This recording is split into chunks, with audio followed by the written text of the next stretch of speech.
இதெல்லாம் எனக்கு விருப்பம் இல்லாத ஒரு விஷயம்.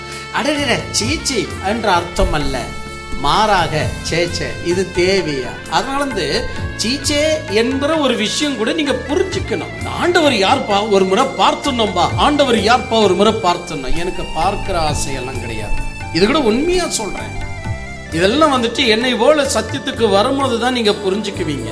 என்னடா இவர் இப்படி சொல்றது அர்த்தம் என்ன, நான் ஏன் பார்க்கணும். எனக்கு நான் இப்ப கூட சொல்றேன், ஆண்டவரே நான் மரித்து வந்த போதிலும் நீர் எனக்கு தெரியாமல் இருக்கிறதா எனக்கு அவசியம்.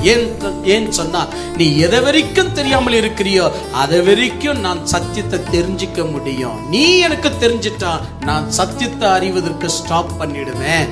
அதனால நீ எனக்கு தெரியாமலே இரும், அது வரைக்கும் நான் சத்தியத்தை தெரிஞ்சுக்கிட்டே இருப்பேன்.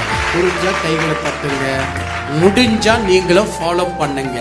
இதாங்க உண்மை. ஆனா நிறைய பேர் இதெல்லாம் ஒரு அருமையான காரியத்திற்குள்ள வரமாட்டாங்க.